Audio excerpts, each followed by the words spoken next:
My name is David Bellina, and my topic today is maximizing efforts to improve soccer players' attentional cues and shifts during open play.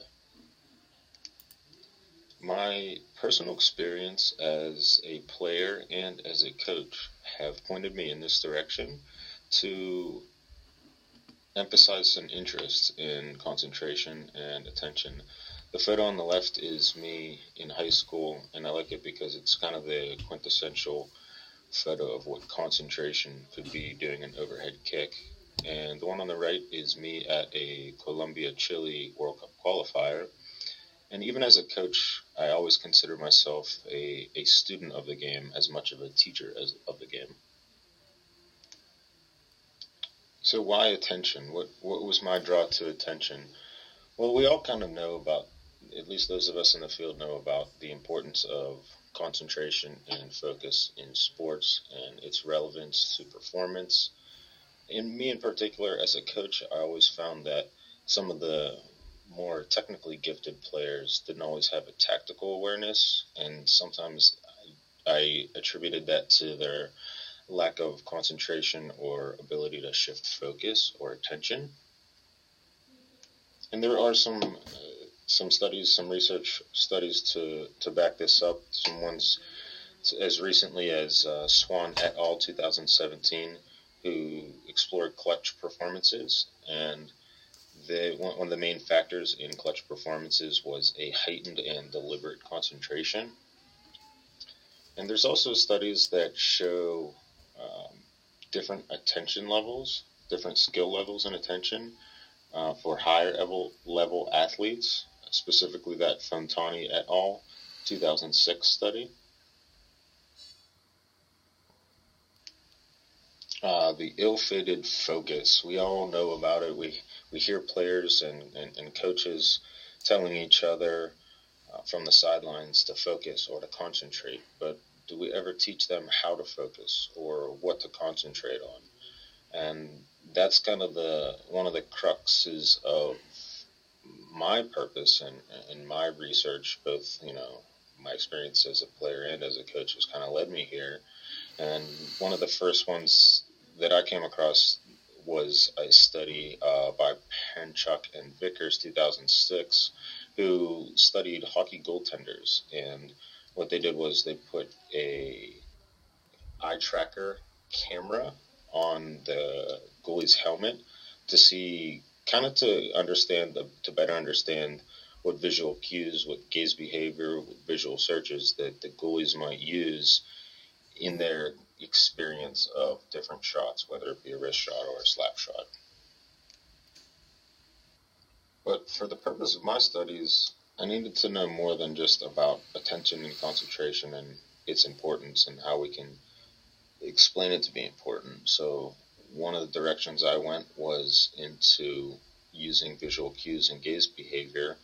And the interesting study that I found was a qualitative study that focused on high-level professional beach volleyball players and the decision-making strategies that they use when they play defense.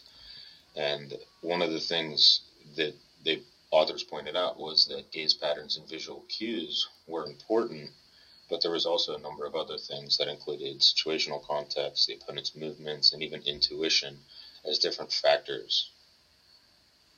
And I thought this was important because the authors even pointed out that a spike in volleyball or a smash in volleyball occurs at just a fraction of a couple seconds.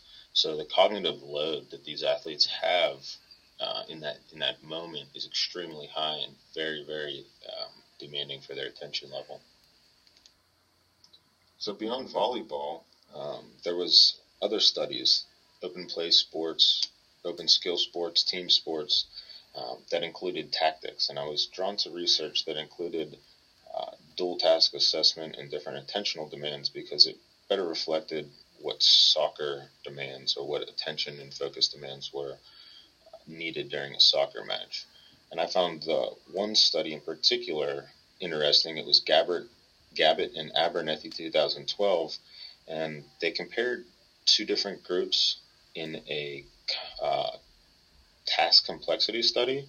Was a 2 versus 1 scenario, and then the other was a 3 versus 2 scenario. And it was shown that there's obviously greater attentional demands for the 3 versus 2 scenario. And this kind of builds on that cognitive load point that I was speaking of in the last slide, that players in open skill team sports, where all the players are moving at the same time, have extremely high attentional demands on them. Now on to some more soccer-specific studies that were focused on attention and concentration. There was the Williams and David 1998 study that involved reaction time and accuracy in high and low experienced soccer players. And using the visual cues that were presented, the more experienced players were better at anticipating direction of opponent's dribble, and they had faster reaction times than the less experienced players. There was also a study by Pesce et al. 2007, which explored attentional shifting, comparing soccer players to non-athletes, and the soccer players were better able to shift their focus of attention than the non-athletes in a visual cue trial. Now, one thing about this study I thought that was a little bit lacking was that it wasn't done in a sporting context. The participants were all shown essentially note cards or a sheet of paper with a visual cue on it, and it wasn't inside a sporting context. So to get more specific to my purpose and my goal in the topic itself, there was some other interesting studies that I came across. One in particular was the Ziegler 1994 study with collegiate soccer players. The research used a training program which was instructional and applied in both, and I was drawn to it because it was also over a course of a few weeks.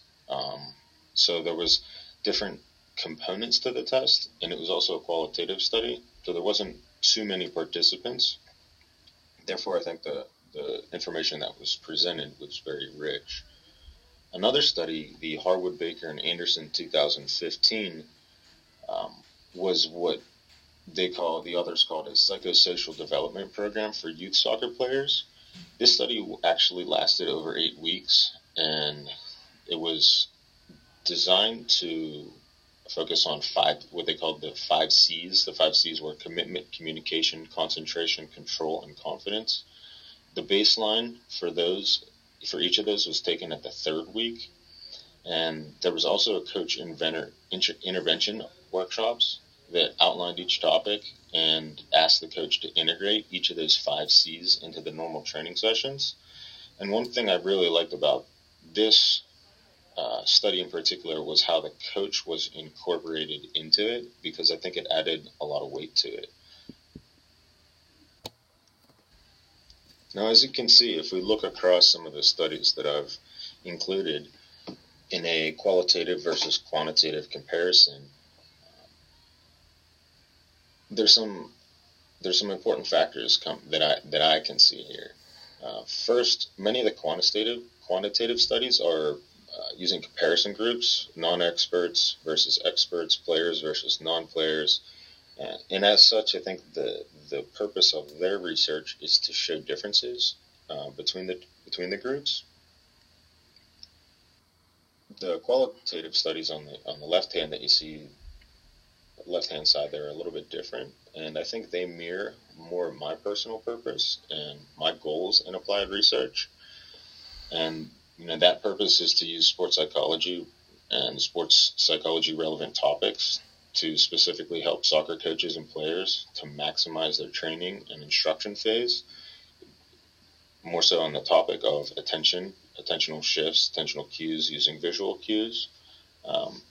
And in this way, I feel like I'm giving back to both fields, to both the sports psychology field and the field of soccer, the sport of soccer.